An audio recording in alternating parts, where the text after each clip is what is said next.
თხევადი კომპოსტის ეფექტური გამოყენებისათვის დიდი მნიშვნელობა აქვს რა რეჟიმში ვავსებთ და ვცლით თავად აი იმ ჭურჭლებს, რომელშიც მოთავსებული გახლავთ თხევადი კომპოსტი.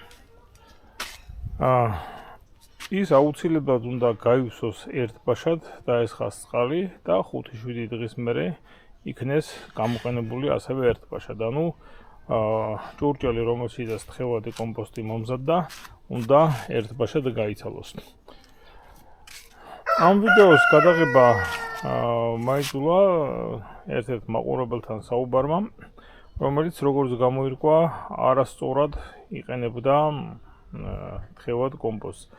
საქმე იმაშია, რომ ის იღებდა მხოლოდ ნაწილს, დიდ ჭურჭელში ყრიდა მწვანე მასას, შემდეგ ამზადებდა 5 დღის განმავლობაში, 5 დღის მერე იღებდა ნაწილს, მოიხმარდა, შემდეგ იმის შესაბამის დაახლოებით მასა მწვანე მასას ამატებდა და ისევ წყალს ასხამდა და ავსებდა ბოლომდე და ესე ნაწილ-ნაწილ თან აკლებდა, თან მოიხმარდა. ეს პრინციპულად არის არასწორი, რადგან იმ მწვანე მასის ნაწილი, რომელიც იმყოფება იმ თქვენ დიდ კაცრში, ნაწილი აღმოჩნდება ზედმეტად ფერმენტირებული, ნაწილი აღმოჩნდება საკმარისად ფერმენტირებული, ნაწილიც აღმოჩნდება არასაკმარისად ფერმენტირებული. რაც მნიშვნელოვნად შეამცირებს თქვენი კომპოსტის საკვებ ღირებულებას მცენარეებისათვის.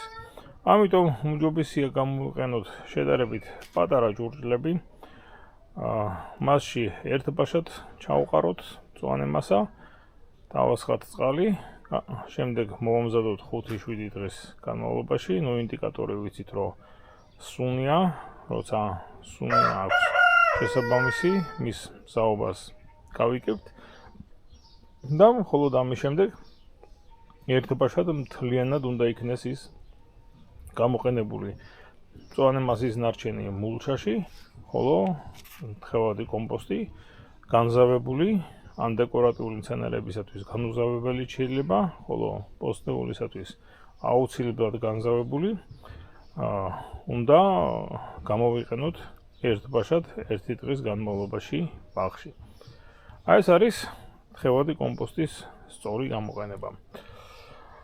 და კიდევ ერთი თხოვნა მექნება, რომ თუ შეიძლება შეკითხვებისათვის მირეკავთ დასვით შეკითხვები კომენტარებში. კომენტარებს მე ვნახულობ და ვპასუხობ, ხოლო შეკითხვებზე პასუხი შეიძლება არ გამოვიდეს ელემენტარულად, იმიტომ რომ ზოგად ადამიანს არ ვიცნობ და მირეკავს, როცა ვარ საჭესთან, ან ხელში პიპეტი მიჭირავს და რაღაც დას ვატარებ. ასე დროს, რა თქმა უნდა, პასუხს ვერ გაგცემთ და გარდა ამისა, შეიძლება პასუხის გასაცემად დაფიქრებას დამჭირდეს, რომ სწორი პასუხი მიიღოთ. ამიტომ ეს ჯობია თქვენი შეკითხვები კომენტარებში დასვათ, ეს არხის ასე ვთქვათ წარმატებასაც შეუწყობს ხელს და შესაბამისად თქვენც უფრო კომპეტენტურ და კვალიფიციურ პასუხს მიიღებთ, უბრალოდ დროში იქნება ცოტა გაწელილი. ასე რომ ნურავის ნუეწყინება, თუ ტელეფონის ზარზე არ გიპასუხებთ.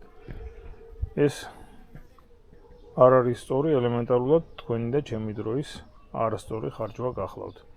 მადლობა ყურადღებისათვის.